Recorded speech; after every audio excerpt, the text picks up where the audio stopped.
Hello everyone, welcome to Pahal classes. I am Rachna, your chemistry teacher. मैंने आपके previous lecture में आपका एक न्यू चैप्टर थर्ड स्टार्ट किया था। वाटर जो हमने पढ़ा था, वाटर के बेसिक चीज़ें हमने पढ़ ली थी। Water as a universal solvent use होता है, वो हमने देखा था। और इसके अलावा वाटर एक केमिकल कंपाउंड है, उसके कुछ फैक्टर्स भी हमने देखे थे। हमने ये हमारे प्रीवियस लेक्चर में कंप्लीट कर लिया है। आज के लेक्चर में हम वाटर से रिलेटेड कुछ और चीज़ें पढ़ने वाले हैं, जैसे नेचुरल वाटर हम किसे बोलते हैं, ट्रीटेड वाटर के बारे में हम पढ़ेंगे, और सबसे इम्पोर्टेंट आज हम पढ़ेंगे physical properties of water. Okay, तो आज का अपना लेक्चर स्टार्ट करते हैं नेचुरल वाटर से। जैसा कि आपको नाम से ही पता है, यदि मैं बोलूँ कि नेचुरल वाटर क्या होता है, तो नाम से ही आपको पता चल रहा है नेचुरल वाटर क्या होता है। जो भी वाटर हमें नेचुरल रिसोर्सेज से मिलता है उसी को हम क्या बोलते हैं, नेचुरल वाटर बोलते हैं। तो चलो, नेचुरल रिसोर्सेज से वाटर मिल रहा है, तो क्या हम बता सकते हैं कि नेचुरल रिसोर्सेज कौन कौन से होते हैं? बिल्कुल बता सकते हैं, हमें पता है। प्रीवियस क्लास में भी हमने नेचुरल रिसोर्सेज से रिलेटेड बात की थी। तो नेचुरल रिसोर्सेज कौन से होते हैं? पॉन्ड हो गया, रिवर हो गई, लेक्स हो गई, ओशियंस हो गई, ये सब क्या होते हैं, नेचुरल रिसोर्सेज होते हैं, जिनसे जो वाटर मिलता है, जिनका जो वाटर होता है, उस वाटर को हम क्या बोलते हैं, नेचुरल वाटर बोलते हैं। अब वो नेचुरल रिसोर्सेज से हमें मिला हुआ वाटर है, तो क्या उसमें कुछ इम्प्योरिटीज प्रेजेंट होगी? ठीक है, नेचुरल वाटर में कुछ कुछ इम्प्योरिटीज भी प्रेजेंट होती है। वो इम्प्योरिटीज कौन कौन सी होती हैं? वो इम्प्योरिटीज सैंड पार्टिकल्स हो सकते हैं, डस्ट हो सकती है, इसके अलावा कुछ आयंस उसमें मिले हुए हो सकते हैं, और कुछ impurities like bacteria, virus, micro organism भी क्या हो सकते हैं, प्रेजेंट हो सकते हैं, क्योंकि वो हमें कहाँ से मिला हुआ वाटर होता है, नेचुरल रिसोर्सेज से मिले हुए होते हैं। ओके, तो नेचुरल वाटर आपको समझ आया क्या होता है? देखते हैं हम। देखो, natural water obtained from the natural sources such as rains, lakes, rivers, sea, etc. is called natural water. Okay. In most of the cases, natural water is not pure and contains several type of impurities. They included suspended particles like sand, dust, bacterial impurities, example bacteria, virus, and dissolved impurities like potassium ions. Okay, कुछ salts भी हो सकते हैं, potassium ions भी क्या हो सकते हैं, उनमें प्रेजेंट हो सकते हैं। जब हमारे पास में नेचुरल वाटर है, उसमें इतनी सारी इम्प्योरिटीज इंक्लूड है, तो क्या हमें उसको ट्रीट करना पड़ेगा, वाटर को? प्योर वाटर मिलना चाहिए हम लोगों को। तो प्योर वाटर के लिए क्या किया जाता है, इस नेचुरल वाटर से प्योर वाटर मिलने के लिए हमें उसका ट्रीटमेंट किया जाता है। कुछ केमिकल टेक्निक्स होती है, उनसे हम क्या करते हैं, वाटर को ट्रीट करते हैं। तो इस वाटर को जब हमने प्योर किया केमिकल टेक्निक्स लगा के, तो हमें क्या मिलता है, ट्रीटेड वाटर। जो प्योर वाटर हमें मिलेगा उसको हम क्या बोलते हैं, ट्रीटेड वाटर। तो हमने नेचुरल वाटर देख लिया क्या होता है, तो क्या अब हम ट्रीटेड वाटर भी बता सकते हैं क्या होता है treated water?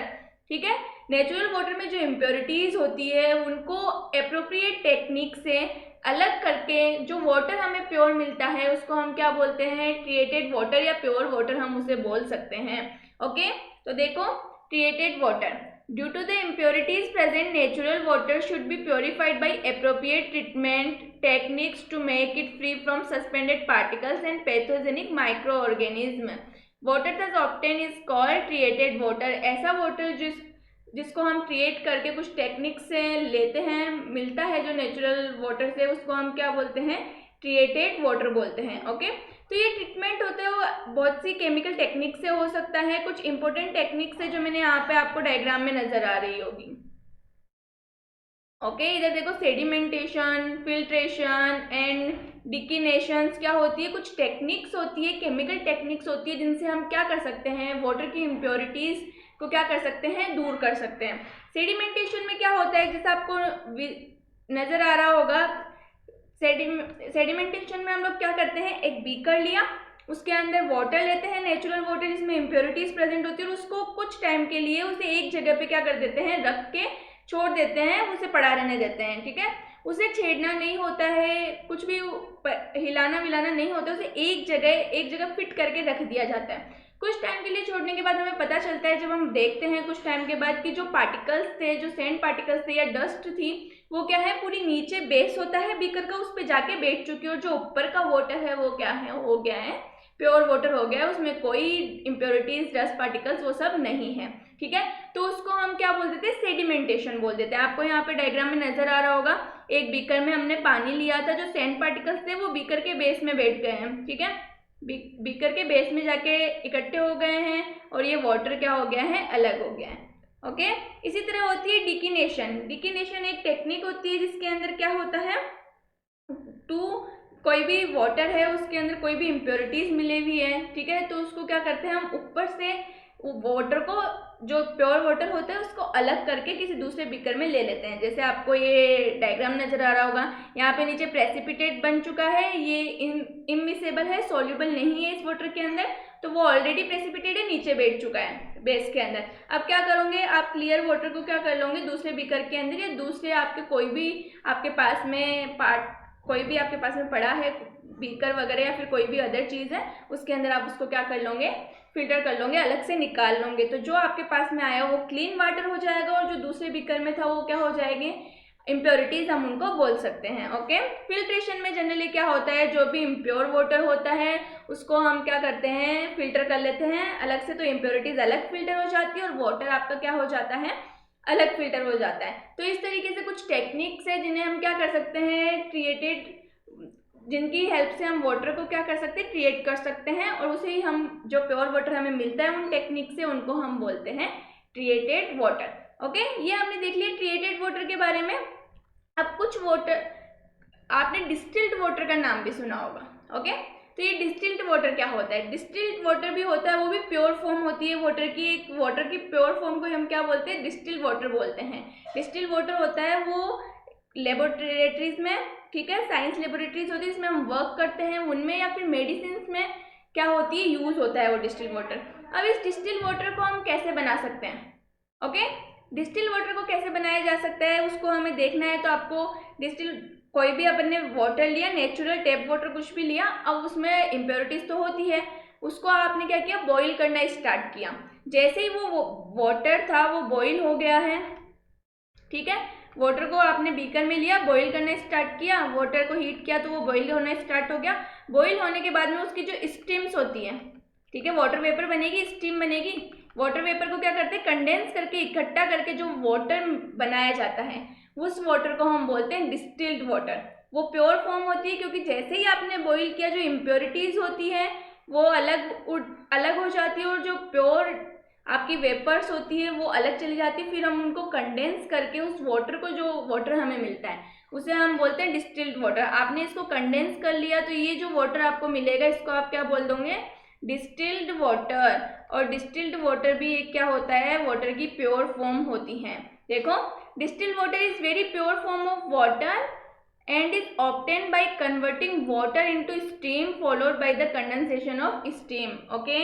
Distilled water is mainly used in medicine and scientific laboratories।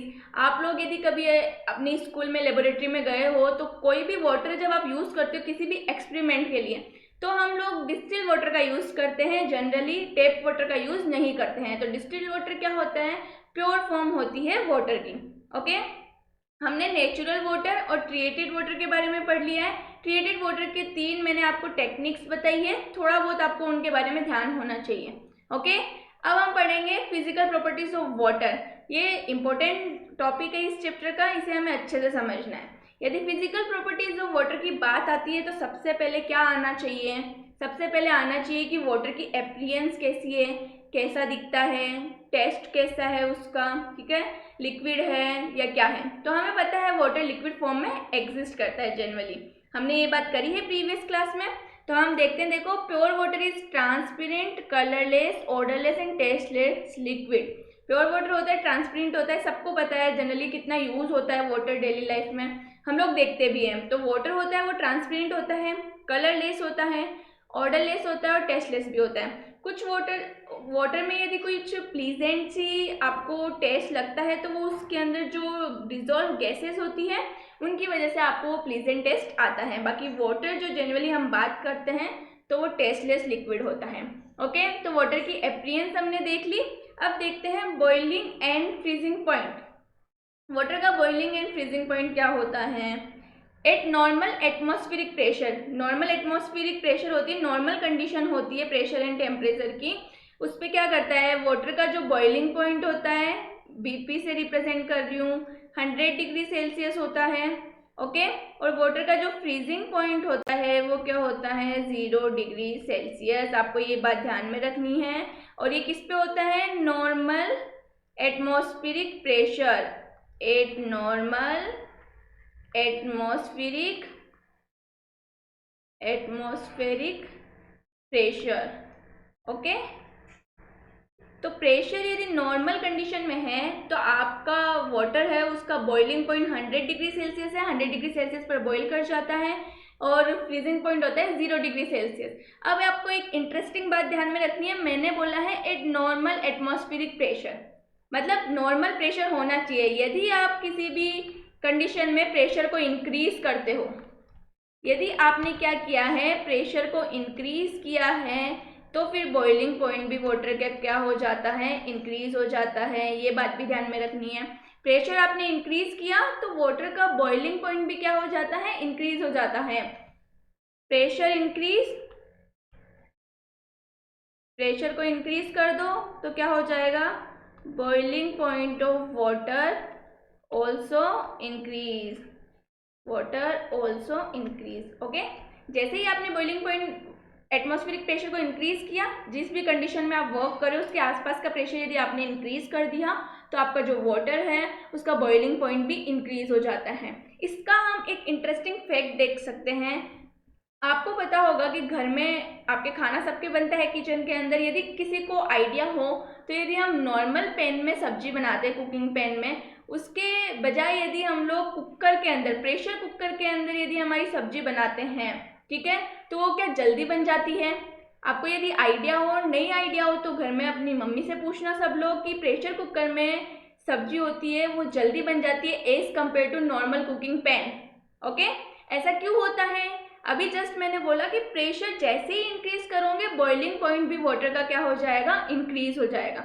जब हम लोग घर में सब्जी बनाते हैं और प्रेशर कुकर का यूज करते हैं, क्या करते हैं, सब्जी बनाएंगे और प्रेशर कुकर का यूज करते हैं, तो प्रेशर कुकर का यूज करते हैं तो प्रेशर कुकर का नाम है उसके अंदर, तो इसका मतलब है कि जब आपने उसको किसी भी सब्जी को बनाने के लिए उसमें डाला और उसका बंद किया, ठीक है, उसको कवर किया, तो उसके अंदर प्रेशर इंक्रीज होता है।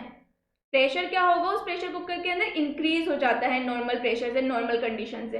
तो जब प्रेशर इंक्रीज हो जाता है तो उसमें जो वाटर हमने यूज किया है उसका भी बॉइलिंग पॉइंट क्या होता है, इंक्रीज हो जाता है। बॉइलिंग पॉइंट इंक्रीज हो जाता है प्रेशर इंक्रीज होने की वजह से। इस वजह से क्या होती है, कोई भी हमने सब्जी जो बनाई है वो जल्दी बन जाती है, जल्दी कुक हो जाती है, जल्दी पक जाती है, ठीक है, क्योंकि उसका बॉइलिंग पॉइंट होता है वो इंक्रीज हो जाता है और वो खाने को जल्दी पकाने में क्या करता है, हेल्प करता है, ठीक है। तो समझ आया कि कभी प्रेशर कुकर में कोई भी सब्जी बनाते हैं वो एज कम्पेयर टू पैन इतना फास्ट क्यों बन जाती है, क्योंकि प्रेशर कुकर का क्या होता है, उसके अंदर जो प्रेशर होता है वो इंक्रीज हो जाता है।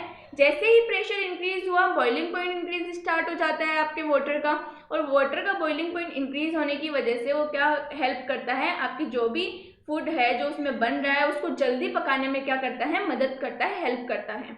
इसलिए as compare to pan, cooking pan normal, pressure cooker के अंदर सब्जी क्या होती है, जल्दी से बन जाती है, ओके। तो आज आपको एक इंटरेस्टिंग फैक्ट पता चला कि प्रेशर कुकर में सब्जी जल्दी क्यों बनती है। आई होप आपको यहाँ तक समझ में आ गया होगा क्यों बनती है, क्योंकि बॉइलिंग पॉइंट इंक्रीज हो जाता है प्रेशर इंक्रीज होने पे। तो ये बहुत ही इम्पोर्टेंट है, मैं इसको बॉक्स में बंद कर रही हूँ, आपको ध्यान में होना चाहिए, ओके। तो हमने फिजिकल प्रॉपर्टीज देखी वाटर की 2। अब हम वाटर की नेक्स्ट फिजिकल प्रॉपर्टी देखने वाले हैं। प्योर वाटर होता है वो कोवलेंट कंपाउंड की तरह, pure water being a covalent compound is a bad conductor of heat and electricity. Pure water होता है वो हीट का बेड कंडक्टर होता है, इलेक्ट्रिसिटी का भी। यदि उसको गुड कंडक्टर बनाना है तो आपको उसमें क्या ऐड करना पड़ेगा, इलेक्ट्रोलाइट ऐड करना पड़ेगा। जैसे ही उसमें कोई इलेक्ट्रोलाइट चला जाता है तो वो वाटर किस तरह यूज होता है, एक गुड कंडक्टर की तरह है यूज होता है, ओके।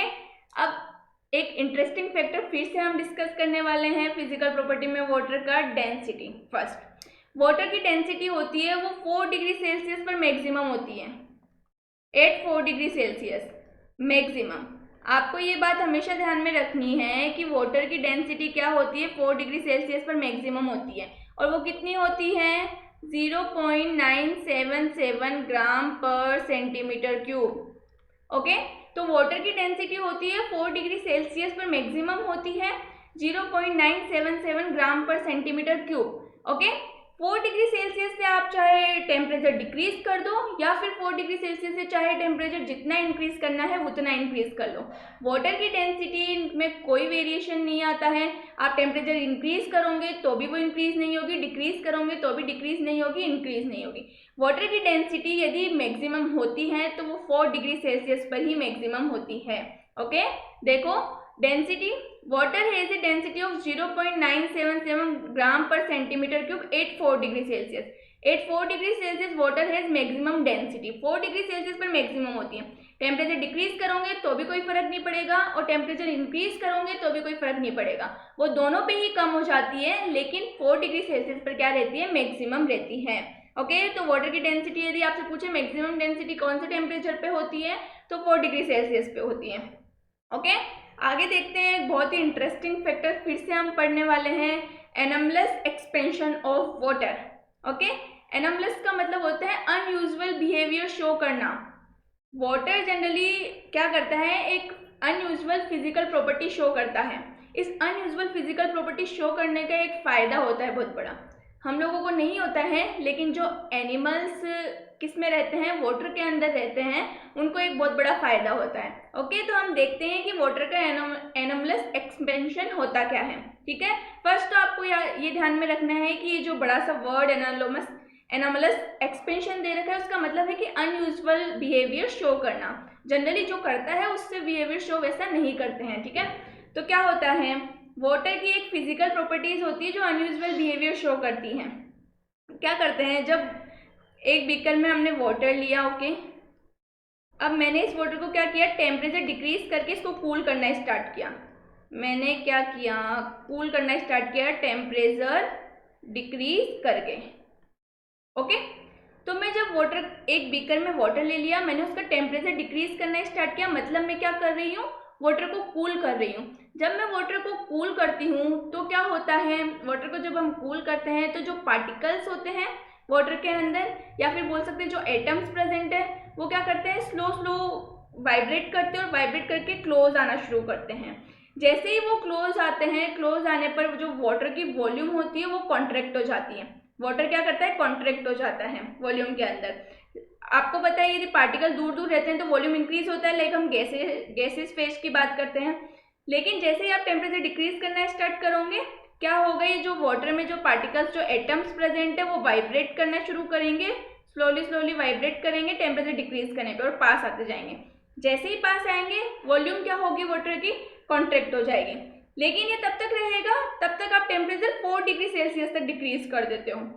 जैसे ही 4 डिग्री सेल्सियस आएगा, 4 डिग्री सेल्सियस, ठीक है, आप टेम्परेचर को कितना ही डिक्रीज कर लो, 4 डिग्री सेल्सियस के बाद में जो वाटर होगा वो एक्सपांड होना शुरू हो जाता है। आपने टेम्परेचर डिक्रीज करना स्टार्ट किया, 4 डिग्री सेल्सियस तक तो वाटर की वॉल्यूम कॉन्ट्रैक्ट होती है। ओके, उसके बाद में आप चाहे टेम्परेचर 3 डिग्री कर दो, 2 डिग्री कर दो, 1 कर दो, 0 कर दो, ठीक है, वाटर की वॉल्यूम एक्सपांड ही होती है, कॉन्ट्रैक्ट नहीं होती है। ये वाटर का एक अनयूजुअल बिहेवियर होता है। जनरली टेम्परेचर डिक्रीज करते हैं हम तो कॉन्ट्रैक्ट ही होता है किसी भी लिक्विड के अंदर, क्योंकि उसके पार्टिकल्स होते हैं वो पास पास आते हैं, क्लोज आते हैं, तो कॉन्ट्रैक्ट होगा। तो जितना ज़्यादा आप टेम्परेचर डिक्रीज करोगे, उसको कूल करोगे, तो उतना ही पास आना चाहिए। ठीक है, लेकिन वाटर में ऐसा नहीं होता है। 4 डिग्री सेल्सियस के बाद में आप चाहे कितना ही डिक्रीज कर दो, वो एक्सपांड होना शुरू हो जाता है। तो इससे क्या होता है कि 4 डिग्री सेल्सियस पर 4 डिग्री सेल्सियस वाटर की मैक्सिमम डेंसिटी होती है, वाटर की मैक्सिमम डेंसिटी होती है, और वॉल्यूम क्या होती है, वाटर की मिनिमम होती है। क्या डेंसिटी का फॉर्मूला सबको पता है? डेंसिटी कैसे मेजर करते हैं? Density is equal to mass upon volume. Okay, यही होता है। तो जैसे 4 डिग्री सेल्सियस पर डेंसिटी मैक्सिमम है, दैट्स मीन वॉल्यूम क्या हो जाएगी, डिक्रीज हो जाएगी, वॉल्यूम मिनिमम होगी। डेंसिटी मैक्सिमम, वॉल्यूम मिनिमम, ठीक है।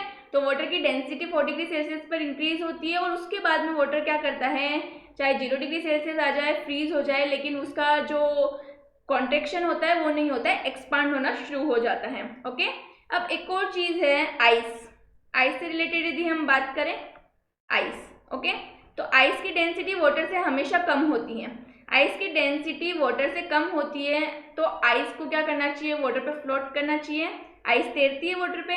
यदि नहीं पता है तो एक्सपेरिमेंट करके देखना। आप वाटर का एक ग्लास लो, ठीक है, एक ग्लास में वाटर लो, उसमें आइस क्यूब गिरा दो। जैसे ही आप आइस क्यूब गिराओगे आप देखोगे कि वो उसकी वाटर की लेयर पे क्या करते हैं, फ्लोट करते हैं। वो नीचे नहीं जाते हैं, पूरा नीचे जाके बेस में नहीं बैठ जाते हैं। वो फ्लोट क्यों करते हैं, क्योंकि वो उसकी डेंसिटी होती है आइस क्यूब की, वो क्या होती है, वाटर से कम होती है। ठीक है, किसी भी लिक्विड की यदि डेंसिटी उसमें कुछ गिरा रहे हैं हम, उससे यदि कम होती है तो वो उसकी जो उस पर क्या करता है, फ्लोट करता है। ठीक है, तो आइस भी होती है, उसकी डेंसिटी कम होने की वजह से क्या करती है, फ्लोट करती है वाटर की लेयर पे। ठीक है, क्योंकि वो क्या होती है, उससे हल्की होती है। देखो, और ये जो एनोमलस बिहेवियर शो कर रहा है वाटर फिजिकल प्रॉपर्टी में, जो मैंने अभी आपको जस्ट समझाया, उसकी वजह से यदि कुछ एरियाज होते हैं जिनमें बहुत ज़्यादा ठंड पड़ रही है, ठीक है, तो पॉन्ड्स आपने देखा होगा, लेक्स और जो पॉन्ड्स होती है वो फ्रीज हो जाती हैं। ऊपर से हमें लगती है कि वो जमी भी है, उन पे आइस पूरा जम चुका है। लेकिन क्या है, यदि आइस पूरा जम चुका होता है रिवर्स में, लेक्स में या पॉन्ड्स में, तो उनके अंदर जो एनिमल्स रहते हैं, जो फिशेज रहती हैं, क्या वो सर्वाइव कर पाती? बिल्कुल नहीं कर पाती। यदि फ्रिज हो रही है तो इनका मतलब ये है कि जब भी सर्दी का मौसम होगा और जब भी लेक फ्रिज हो जाएगी, उसमें बर्फ जम जाएगी, तो जो भी एनिमल्स उसमें है वो सर्वाइव नहीं कर पाएंगे, वो मर जाएंगे। लेकिन क्या ऐसा होता है? बिल्कुल नहीं होता है। जो भी एनिमल्स है वो सर्वाइव करते हैं, सर्दी में भी वो सर्वाइव करते हैं, और हमें पता है कि वो फ्रिज भी हो जाती है। तो ऐसा कैसे हो सकता है, तो उसका हम देख लेते हैं, एग्जाम्पल से समझाती हूँ मैं। देखो, यह आपको एक नजर आ रहा होगा, ठीक है, और आइस लेयर जस्ट ऊपर बनी हुई है, नीचे वो फिर भी वाटर ही है। ओके, तो क्या होता है, जब भी ठंड होती है बहुत ज़्यादा, तो जो कोल्ड एयर, ठंडी ठंडी हवाएं चलती है, वो क्या करती है, आइस की फर्स्ट लेयर के, वाटर की फर्स्ट लेयर के कांटेक्ट में आके उसको फ्रिज कर देती है, ठंडा कर देती है। ठीक है, और हमें पता है कि वाटर की फर्स्ट लेयर क्या हो गई है, फ्रिज हो चुकी है, बर्फ में जम चुकी है। लेकिन ये सिंक नहीं होके नीचे नहीं जाती है, सिंक होके नीचे नहीं गिरती है, क्योंकि वाटर जो आइस होता है वो क्या होता है, आइस की डेंसिटी कम होती है। डेंसिटी कम होती है तो आइस फ्लोट करता है वाटर में, आइस फ्लोट करता है, तो ये सिंक नहीं होता। ये जो लेयर बनती है वो सिंक होके नीचे नहीं गिरती है। लेकिन यदि क्या होता है, इसकी डेंसिटी वाटर से ज़्यादा होती, जैसे ही वाटर से ज़्यादा होती है आइस की लेयर बनती, सिंक करती और नीचे जाके जम जाती, नीचे जाके जमती जाती, तो पूरे पॉन्ड में, पूरे रिवर में क्या होता, फ्रीज हो चुका होता और पानी वहाँ पे कहीं भी नहीं रहता। इसलिए जो उसमें एनिमल्स होते हैं वो भी सर्वाइव नहीं कर पाते। ठीक है, तो इसीलिए क्या होता है, ये वाटर अपना अनयूजुअल बिहेवियर शो करता है। अनयूजुअल बिहेवियर शो करने की वजह से जो नीचे की लेयर्स होती हैं वो तो अभी भी वाटर में ही रहती है, लेकिन जो फर्स्ट लेयर होती है वो क्या होती है, फ्रीज हो जाती है, आइस में कन्वर्ट हो जाती है। ओके, समझ आया यहाँ तक कि आइस में कन्वर्ट क्यों हो जाती है? अब आपको पता चल गया होगा कि जो वाटर है वो एनोमलस बिहेवियर शो करता है, तो कैसे जो वाटर में रहने वाले एनिमल्स हैं उनकी लाइफ को सर्वाइव करने के लिए हेल्पफुल है। तो उसका anomalous behaviour, unusual behaviour show वो ऐसे ही नहीं करता है, उसके पीछे भी रीजन है, इसलिए वो क्या करता है, बिहेवियर शो करता है। एक बार हम इसको पढ़ लेते हैं। देखो, water is an unusual physical property when cooled it first contact in volume as do other liquids, but at 4 degree Celsius it start expanding and continue to do so till the temperature reaches 0 degree Celsius, the point at which it freeze into ice. Okay, जो मैंने समझाया आपको वही है। अब देखो, at 4 degree Celsius water has its maximum density and its minimum volume। ये भी मैंने आप लोगों को बता दिया कैसे है। The property of anomalous expansion of water enables marine life to exist in colder region of the world। Just मैंने बताया क्यों सर्वाइव कर पाते हैं colder region में, because even when the water freeze on the top, it is still liquid below the ice layer। Ice जो layer होती है वो नीचे आइस की लेयर होती है, वो क्या होती है, स्टिल वाटर ही रहती है, आइस में कन्वर्ट नहीं होती है। इसलिए क्या होता है, वो एनोमलस भी, वो मेरीन के जो लाइफ के जो एनिमल्स है वो क्या करते हैं, सर्वाइव कर पाते हैं। आई होप आपको यहाँ तक एनोमलस बिहेवियर तक समझ में आ गया होगा। अब हम देखने वाले हैं specific latent heat of fusion. Latent heat of fusion का मतलब क्या है, ठीक है। तो यदि मैं आपको बोलूं 1 ग्राम, आपके पास में क्या है, 1 ग्राम आइस है, ठीक है।